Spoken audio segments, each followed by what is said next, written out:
Berangkat dari mana Bang mulainya? Ya, mulainya itu dari mentalitas. Berarti seperti yang dibilang di era Pak Jokowi dong, revolusi mental. Kalau eranya Pak Jokowi kan begitu. Ya, Tapi kan nggak jalan juga Bang. Ya, nggak seperti apa jalan, revolusi mental? makanya itu tidak bisa dengan statement. Sebatas pidato, sebatas semangat, tidak bisa retorik. Itu harus dengan sungguh-sungguh dijalankan. Ya kan? Sungguh-sungguh dijalankan, artinya apa? Ditegakkanlah misalnya hukum sekarang. Revolusi, hukum dulu itu bobrok pada periode-periode sebelumnya, maka revolusi itu di bidang hukum dulu. Tegakkan. Seperti tadi usul, korupsi sekian kesekian itu Hukuman bisa mati. dihukum mati. Sudah cukuplah pimpinan partai politik ini. Ya kan? Saya yakin Pak pimpinan partai politik ini udah kaya-kaya. Ya kan? Sudah kaya-kaya. Jadi apalagi sekarang kalau enggak memikirkan bangsa, memikirkan rakyat, memikirkan secara serius supaya anggota DPR dari partai politik itu diarahkan berkualitas untuk bersama-sama dengan eksekutif dan yudikatif bagaimana membangun bangsa ini. Nah itu memang tidak mudah.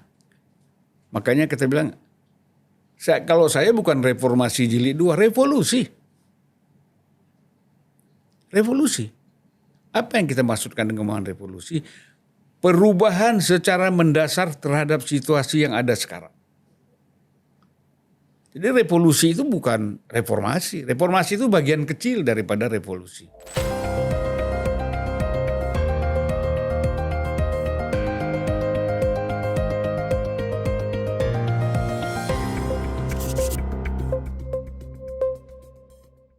Bismillahirrahmanirrahim. Assalamualaikum warahmatullahi wabarakatuh. Waalaikumsalam warahmatullahi wabarakatuh. Penonton Zulfan Linan Review bersama saya Budius Ma'ruf Piliang kembali menjumpai Anda.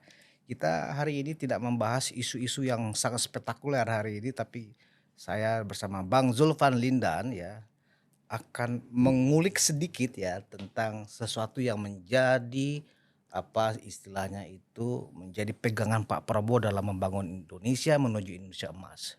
Kita tahu Pak Prabowo sekarang ya concern dengan misalnya bagaimana hilirisasi berjalan maksimal, juga dilakukan misalnya ada Satgas PKH, Satgas Penertiban Kawasan Hutan.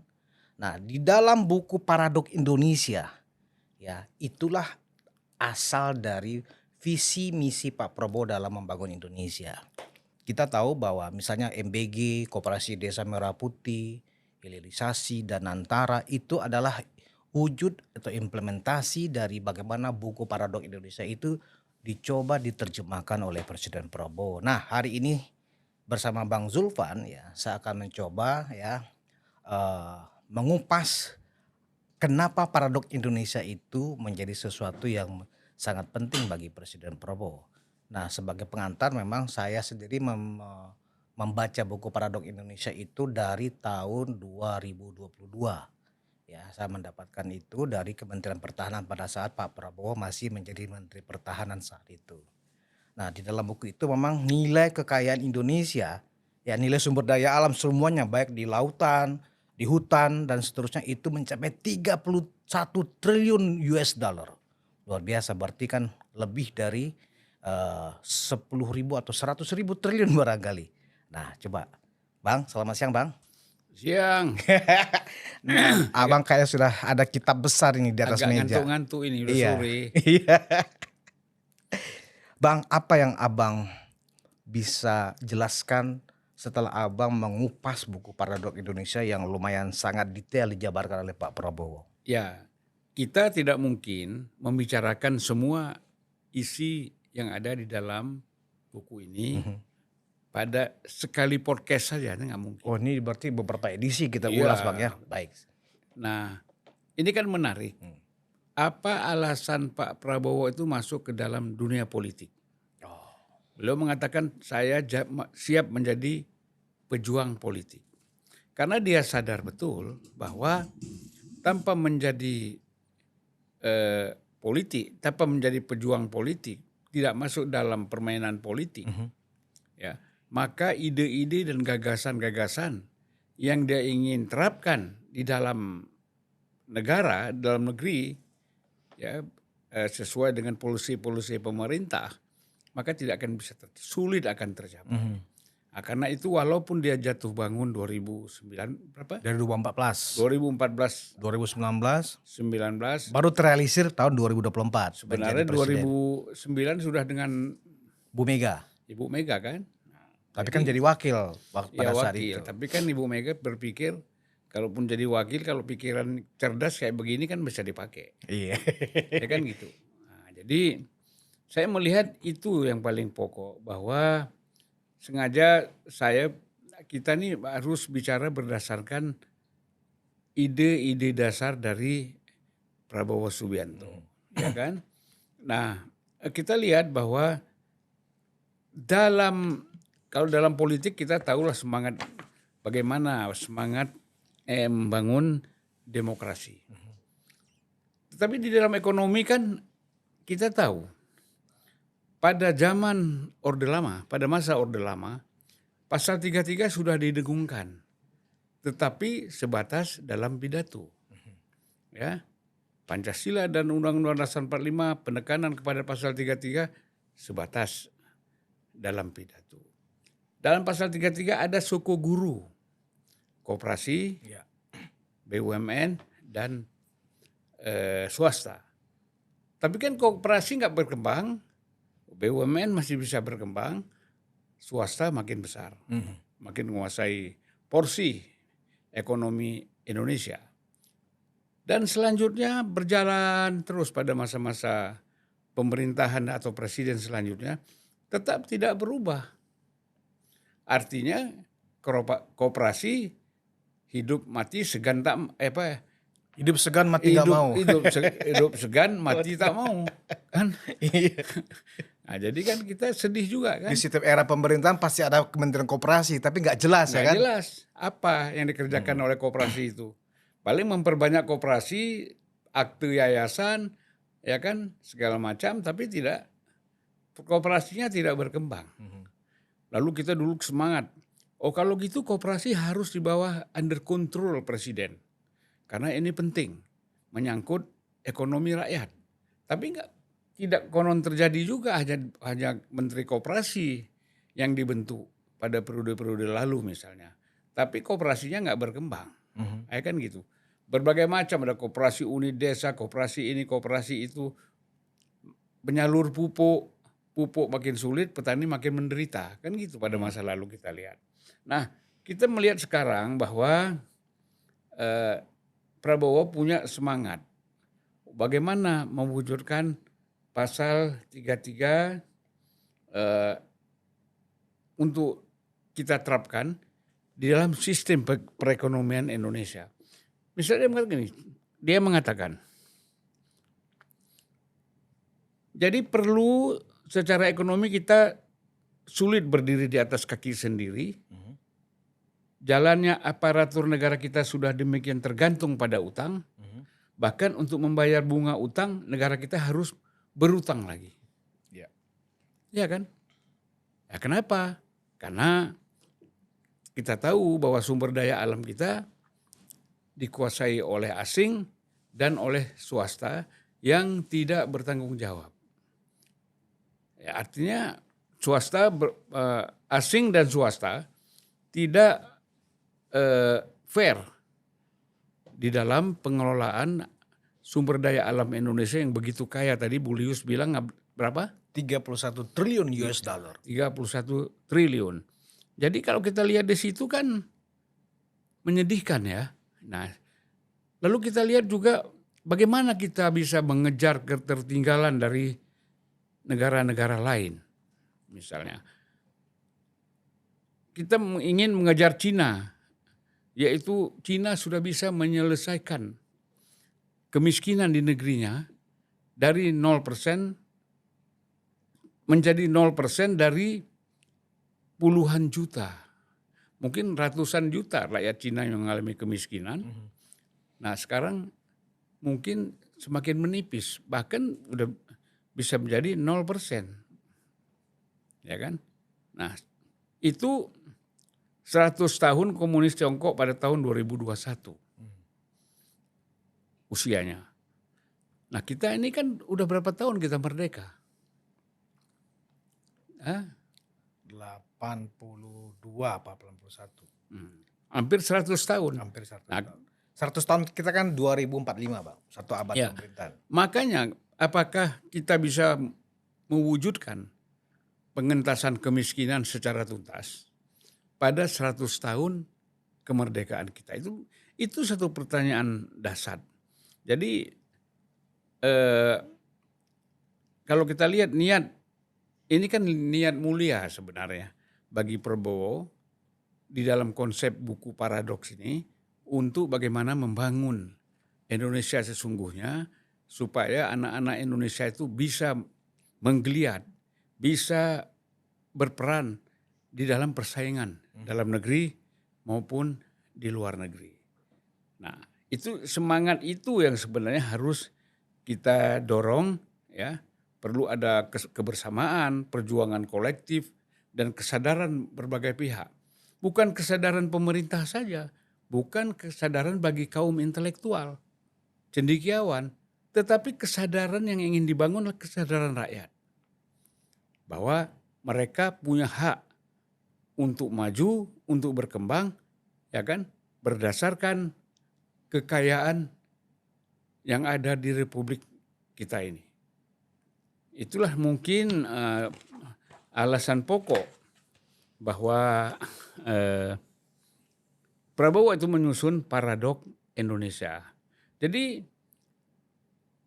perjuangan ini memang tidak mudah. Dalam perjalanan kita harus melawan. Prabowo sadar betul bahwa neokolonialisme yang pernah dulu dibidatukan oleh Bung Karno, neokolonialisme dan melawan sistem kapitalisme global itu dan pada komparadornya atau boneka-bonekanya yang ada di dalam negeri itu memang kerja keras. Mengapa kita pakai neokolonialisme bukan imperialisme? Neokolonialisme itu adalah penguasaan ekonomi kita oleh negara-negara asing. Ya, negara dengan alasan investasi sebenarnya mereka mengeruk kekayaan negara kita. Nah, lalu kapitalisme global dan para bonekanya.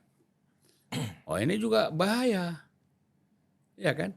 Kalau kita kenal dulu istilah komparador kelas, kelas-kelas nasional yang bekerja sama dengan asing untuk memiskinkan, merugikan bangsa Indonesia. Nah ini disadari betul oleh Prabowo. Tapi bagaimana kita mencapai itu? Bagaimana kita membatasinya? Bagaimana kita mengungkapkan bahwa betapa sulitnya kita keluar dari jaringan mereka, ya kan? Saya ingat Profesor Dr. Sri Edi Suwasono dulu pernah mengatakan tahun 80 Sri Edi mengatakan lebih dari 100 perusahaan multinasional yang ada di Indonesia. Mulai bikin minyak angin, bikin fik, bikin apa, sampai yang sebesar-besarnya itu adalah semua perusahaan asing. Baru misalnya kita keluar dari batasan Jakarta ke Bekasi, dulu ada Pulau Gebang, sekarang Pulau Gebang juga namanya. Masih. Dulu hutan, yang ada satu di situ industri fik. Fix inhaler ya? Ya kan? Itu aja kita nggak bisa. Itu aja asing yang harus membuat. Itulah mulai dari kecil sampai yang besar. Kita lihat di Bekasi, Kerawang, terus kan industri-industri berkembang di wilayah itu. Tapi perusahaan asing semua, nggak ada perusahaan-perusahaan kita gitu loh. Jadi perjuangan melawan kapitalisme global, perlawanan melawan neokolonialisme itu tidak gampang. Makanya dikatakan bahwa ini adalah suatu perlawanan yang luar biasa. Yang ini sebenarnya merupakan dasar dari kebangkrutan, kerusakan ekonomi kita, politik kita dari sini. Dari sini semuanya. Nah, Bung Karno itu sadar betul dulu. Selama kita masih di dalam kungkungan neokolonialisme dan imperialisme atau kapitalisme global, maka kita tidak akan bisa maju. Jadi menurut Abang apa yang dialami oleh Presiden Prabowo selama hampir 2 tahun memerintah, Mm-mm. apa yang dikhawatirkan Bung Karno itu sudah benar-benar dirasakan ya Pak ya saat ini? Bukan saat ini dirasakan, dari Orde Baru sudah Enggak, dirasakan. maksudnya ketika beliau menjadi presiden, Ya, memang nggak mudah Indonesia melepaskan diri dari kekuatan global itu sendiri yang iya, menguasai iya. Indonesia selama ini. Mm. Jadi misalnya kita ingin memperkuat BUMN kita kan. Ya, lewat Danantara misalnya. Jangan, nggak usah masuk Danantara. Oh, belum Danantara dulu? Jangan, itu kan itu belakangan. Dari dulu kan kita ingin memperkuat BUMN kita. Ya kan? Sehingga kita banyak sektor bisnis, bidang bisnis yang dikuasai oleh BUMN. Tapi makin lama, makin kalah BUMN ini bersaing dengan swasta. Karena apa? Terjadi polusi ketidakberpihakan pemerintah kepada perusahaan BUMN. Atau polusi yang lebih berpihak kepada kepentingan swasta. Saya ambil contoh. Kita punya Krakatau Steel. Hasil negosiasi antara Bung Karno dengan Rusia pada masa itu. Maka dibangunlah pabrik baja. Iya kan? Tetapi pabrik baja ini sering sekali kalah. Bersaing dengan swasta, mendapatkan proyek-proyek.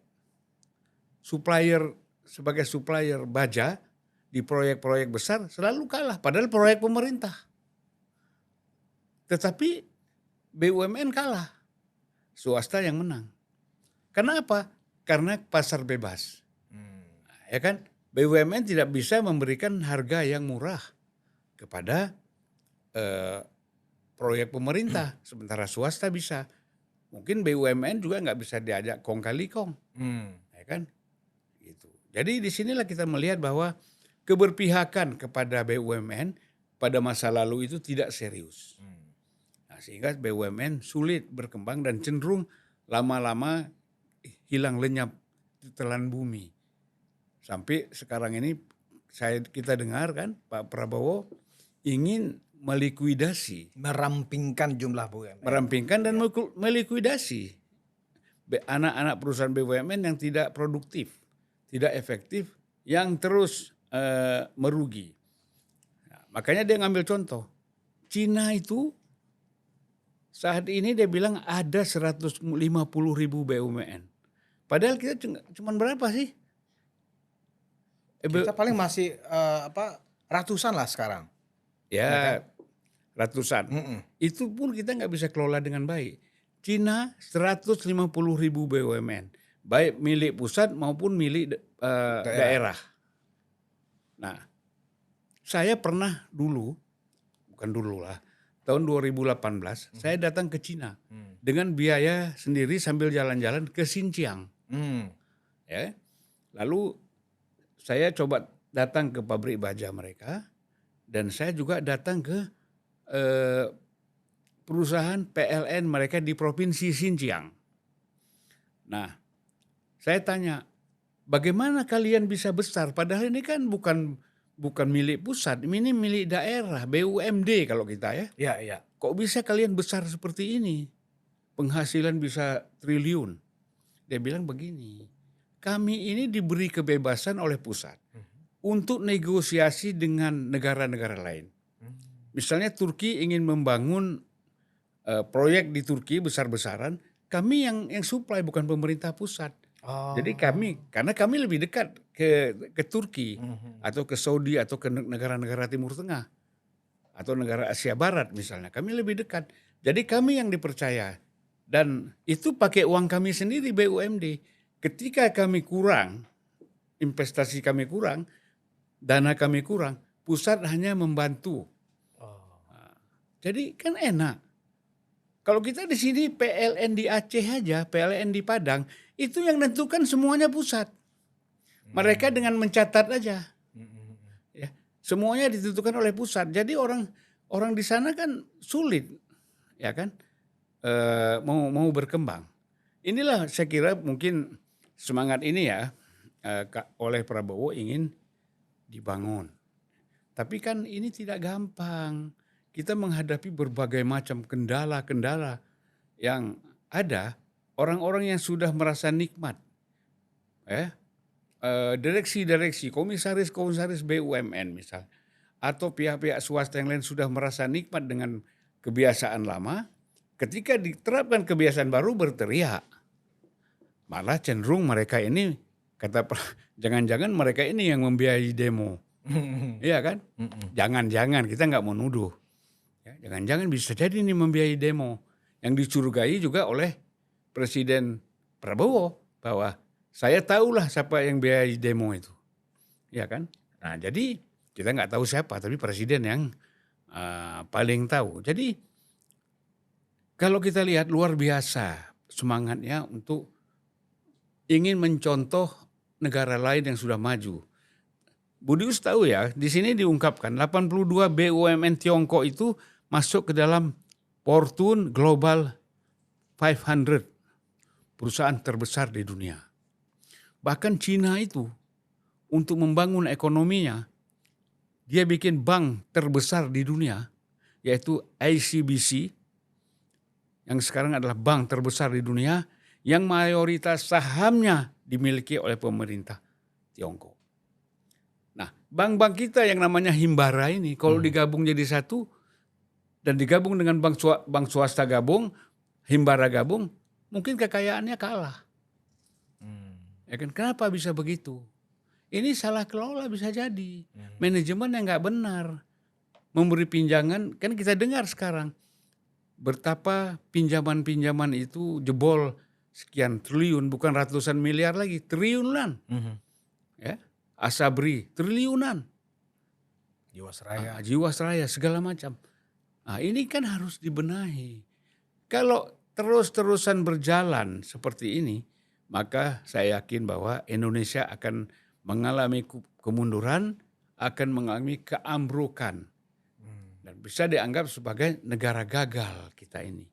Nah, itulah sebenarnya ya, semangat Prabowo ini memang harus kita support. Ya, memang ada kurang lebih lah. Ya kan? Yang kurangnya kita perbaiki, yang lebihnya kita support. Kan gitu. Kalau kita ini bicara objektif, mau memperbaiki keadaan. Kalau kita bangun kebencian, pokoknya nggak ada yang benar. Prabowo itu semuanya hancur. Prabowo itu semuanya nggak benar. Itu jangan. Kan ada yang bagus, ya kan? Ada yang memang bisa kita bangun bersama-sama. Nah, yang nggak bagus ini harus kita perbaiki. Kritiklah di sini. Hal-hal yang memang kurang bagus, kita lihat kurang positif, maka itu dikritik. Ya kan? Tidak semuanya bahwa seolah-olah Prabowo gagal ganti presiden. Ini itu nggak bisa cara begitu. Kita kan masing-masing akhirnya konflik. Presiden punya kekuatan, rakyat juga punya kekuatan. Masa kita hidup dalam konflik lagi? Ya kan nggak berkembang kita. Jadi kalau kita bicara kembali lagi ke pasal 33, ya, pasal 3 itu kan sebenarnya pasal 33 Undang-Undang Dasar 45 itu menutup yang namanya neokolonialisme, menutup yang namanya kapitalisme global. Nah, apakah swasta boleh melakukan pengelola sumber daya alam kita? Batu bara, nikel, sawit, emas dan segala macam. Ya boleh saja. Tapi diatur. Bagaimana aturan mainnya? Bukan berarti bebas sebebas-bebasnya kan. Memang diatur. Ada pajak, ada bagi hasil. Kan itu nggak apa-apa. Karena mungkin pemerintah nggak punya uang seperti Cina. Ya kan, pemerintah Indonesia tidak seperti Cina punya jutaan triliun barangkali ya untuk membangun tambang-tambang mereka. Nah, kita ini kerjasamalah dengan swasta, ya, dengan kemampuan swasta, kemampuan memanage, kemampuan mencari investasi atau mereka investasi lokal misalnya, itu kerjasama aja. Bagaimana diatur dengan baik. Nah, ini yang sebenarnya kalau kita ingin menerapkan pasal 33 itu dari segi swasta. Dari segi BUMN dilihat, BUMN ini kalau carut marut seperti ini, kita kasih proyek besar pun, tambang besar pun nggak mampu mereka kelola, ya kan? Apalagi mental orang yang dipercaya itu nanti korup. Jadi dia memperkaya diri lagi, bahkan dia memperkaya perusahaan yang ada milik dia, bukan pikir bagaimana BUMN ini besar. Ini banyak sering terjadi. Kalau KPK, BPK ini serius, jaksa, polisi serius, menyidik ini banyak yang masuk penjara. Iya. Ya, Nah, memang betul itu Bang. Eh, Salah satu tagline dari buku Paradok Indonesia ini adalah bahwa dengan melihat potret Indonesia versi Pak Prabowo ini, ada jalan untuk melakukan strategi transformasi bangsa. Tetapi kalau kita lihat kebijakan-kebijakan dan program-program Presiden Prabowo ya yang ingin mengimplementasikan konstitusi khususnya pasal 33. Kalau tadi Abang banyak mencontohkan Pak Prabowo melihat Tiongkok ya sebagai referensi, yang membedakan kita khususnya adalah mengenai pelaksanaan sistem hukum dan sistem politik kita, Bang. ya, Nah, kalau di Cina itu Bang luar biasa memang. Ya. Ketika misalnya kepada seluruh pejabat negara yang ketahuan korupsi, nggak ada pengadilan Bang, ada saksi, ada bukti, hukumannya langsung hukuman mati. ya, Ya, sehingga itu membuat efek jerah yang luar biasa. Nah, kita kan sekarang aja misalnya Pak Prabowo dari Presiden Jokowi malah ya kan sampai ke Pak Prabowo sudah mendorong RUU perampasan aset. Ya kan sampai sekarang masih tarik ulur di parlemen. Baru hanya perampasan aset loh Bang, belum hukuman mati buat para koruptor. Nah, kalau misalnya visi Pak Prabowo ya bagaimana kita memaksimalkan potensi ekonomi kita yang nilainya ratusan ribu triliun ini bisa maksimal, salah satunya memang mau nggak mau kita mulai mewacanakan hukuman yang tegas kepada para koruptor Bang, bukan hanya sekedar penjara ya kan, nggak ada efek jerah Bang. Gimana menurut Abang? ya. Ini kan sekarang seolah-olah di DPR soal rancangan undang-undang perampasan aset ini kan jadi perdebatan bahwa akan terjadi ketidakadilan terhadap pelaksanaan dari undang-undang perampasan aset ini, kan gitu. Nah, kalau memang DPR ini terbatas kemampuannya untuk merumuskan ini, kan bisa panggil ahli. Panggil ahli hukum, ahli ekonomi, mereka duduk. Ya kan? Bersama-sama merumuskan, dipercaya oleh DPR misalnya, ditunjuk ahli ekonomi, ahli hukum Indonesia untuk membahas ini, undang-undang perampasan aset itu seperti apa sih. Nah kemudian mereka mempresentasikan di DPR, ya, kemudian mana yang DPR tidak setuju, mana yang setuju dengan konsep ini. Baru kemudian ditetapkan. Kalau sekarang kan kita tahu, ya, syarat dengan berbagai kepentingan. Memang iya, beberapa ahli hukum mengatakan bahwa kalau perampasan aset itu diterapkan seperti rancangan undang-undang yang ada sekarang, itu bisa nyasar kemana-mana. Ya, supaya tidak nyasar kemana-mana dicari dong ahli hukum. Ya kan saya sering tuh aktif-aktif di Panja, Pansus undang-undang misalnya. Ini kadang-kadang kan perdebatan bicara kepentingan partai politik Nyasar masing-masing. kemana-mana itu maksudnya gimana ya Bang? Ya nyasar kemana-mana, artinya bisa jadi baru curiga asetnya udah dirampas, misalnya kan gitu. Nah baru asetnya bagaimana membagi perampasan aset ini, batas-batasannya itu seperti asetnya seperti apa, itu kan harus jelas. Nah kalau enggak nanti kacau. Waktu membuat juga keputusan pelaksanaan undang-undang ini dengan keputusan presiden, peraturan pemerintah, bisa jadi bertentangan lagi dengan undang-undang. Revisi lagi, itu kalau direvisi, kalau diteruskan aja kan Pak kacau.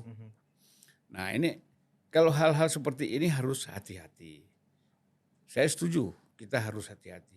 Tapi bukan berhenti keputusannya gitu loh. Ini kan nggak hilang sebentar, dulu kan udah sempat ramai tuh, muncul lagi, hilang lagi gitu. Nah jadi ini yang menurut saya bahwa kita ini kurang tegas di dalam membuat undang-undang ini gitu. Kalau mengenai wacana hukuman mati berkoruptor gimana menurut Abang? Saya setuju aja. Nggak apa-apa. Orang bicara HAM, bicara seolah-olah kalau koruptor dihukum mati Melanggar HAM kan melanggar gitu. HAM. Ya dilihat juga di batas korupsinya berapa. Ya kan kalau kecil-kecil iyalah itu dihukum aja. Tapi kalau udah triliunan, ratusan miliar, triliunan, masa kita Yang hukuman penjara ya kan. ah, Belum lagi kong kali kong di pengadilan ya kan. alah, banyak orang yang di penjara main golf juga. Ah, Saya dengar begitu ya, ada orang-orang katanya, saya tanya, itu kan orang 15 tahun di penjara. Ah, kemarin main golf itu. Atau ini kan isu. Nah, jangan sampai isu-isu seperti ini terus berkembang karena tidak ada tegasan dalam pelaksanaan hukum kita. Jadi eh, apa? Eh, kembali lagi semangat penerapan demokrasi politik, kemudian demokrasi ekonomi. ekonomi termasuk keadilan hukum itu harus jalan bersama-sama. Satu paket. Satu paket gitu loh. Jadi itu kan boleh kita bilang ikonnya, prinsipnya daripada ideologi kita, ya kan? Ideologi kita itu memang ada pendidikan, ada sosial, ada macam-macam. Tapi sumber kebobrokan itu kan dari sini. Ekonomi, politik, hukum. Itu sumbernya itu. Itu dulu yang harus kita benahi. Makanya saya setuju dengan Pak Prabowo bahwa kita kembali dulu kepada pasal 33 Undang-Undang Dasar 45. Tapi nggak bisa Prabowo sendiri, nggak bisa dengan 1-2 orang. Apakah partai politiknya mendukung atau tidak? Dalam kondisi partai politik sekarang ini, mereka acuh tak acuh aja dengan pasal 33 itu. Alah ngapain kita bahas itu? Karena orang cenderung pragmatis. Ini kan berkaitan dengan ideologi ini, ya kan? Prinsip-prinsip dasar negara. Sementara para politisi, partai politik, ya, ini kan cenderung pragmatis. Kita bahas itu, kan saya pengalaman kalau kita rapat kerja dengan Menteri BUMN misalnya, kita bahas ini udah nggak konkret itu. Jadi istilahnya di sana tuh ada yang konkret lah gitu Yang ya. konkret lah, yang ada hasilnya apa. Gitu. Iya. Nah, jadi begitulah mental-mental yang ada dari politisi kita. Bagaimana kita membangun? Pak Prabowo ini kasihan juga saya. Capek dia. Jadi kira-kira menurut Abang kan baru Pak Prabowo ini baru memasuki tahun ketiga ya, baru mau memasuki Oktober nanti kan sudah masuk tahun ketiga. Menurut Abang di tengah banyak sekali memang handicap ya yang dihadapi Pak Prabowo, apakah koalisi yang ada di kabinet sekarang, menurut Abang apakah cukup kondusif untuk bekerja sama ya mengikuti apa yang diinginkan Pak Prabowo untuk menuju kepada demokrasi ekonomi yang diharapkan? Ya begini, memang secara konstitusional mengangkat dan memberhentikan presiden, memberhentikan presiden dengan mayoritas suara kan, yang ada di parlemen, misalnya, dengan sistem yang sudah rigid diatur dalam Undang-Undang Dasar 45 dan Undang-Undang tentang Kepala Negara. Jadi kita lihat di situ memang presiden kalau tidak hati-hati bisa tersandera. Oh malah bisa tersandra Bang? Ya oleh kepentingan partai politik. Kan gitu. Nah buktinya bahwa sekarang ini ya mungkin presiden ingin mengajak, ayolah pimpinan partai politik bersama-sama saya bagaimana kita membangun Indonesia. Bagaimana membangun Indonesia ke depan dari segi demokrasi ekonomi, demokrasi politik dan keadilan hukum, keadilan sosial. Bagaimana kita membangun ini? Kita kan pernah bilang kesepian Pak Prabowo ini. Karena saya yakin nggak nyampe ini konsep-konsep ini dengan latar belakang pimpinan partai politik sebahagian ya Pragmatis. Pragmatis. Jadi jangan-jangan istilah yang ada di parlemen yang konkret, jangan-jangan juga di kabinet nggak konkret ini, jangan-jangan juga begitu Bang. Kita nggak tahu ya. Ya bisa jadi kan. Biasanya kan turunannya begitu ya kan. Nah, jadi yang ingin saya sampaikan bahwa sudah cukuplah pimpinan partai politik ini. Ya kan? Saya yakin Pak pimpinan partai politik ini udah kaya-kaya. Ya kan? Sudah kaya-kaya. Jadi apalagi sekarang kalau enggak memikirkan bangsa, memikirkan rakyat, memikirkan secara serius supaya anggota DPR dari partai politik itu diarahkan berkualitas untuk bersama-sama dengan eksekutif dan yudikatif bagaimana membangun bangsa ini. Nah itu memang tidak mudah. Makanya kita bilang, kalau saya bukan reformasi jilid 2, revolusi. Revolusi. Apa yang kita maksudkan dengan revolusi? Perubahan secara mendasar terhadap situasi yang ada sekarang. Jadi revolusi itu bukan reformasi. Reformasi itu bagian kecil daripada revolusi. Makanya kita reformasi dulu balik lagi kan.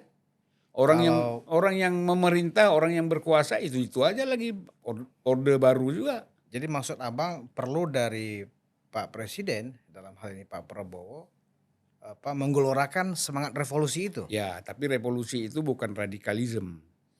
Harus dibedakan. Kalau dengan radikalisme kan berantakan nanti. Berangkat dari mana Bang mulainya?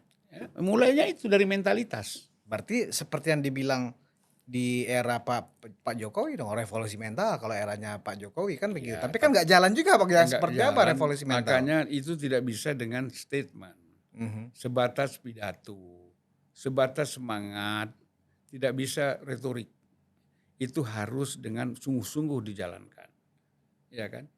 Sungguh-sungguh dijalankan, artinya apa? Ditegakkanlah misalnya hukum sekarang.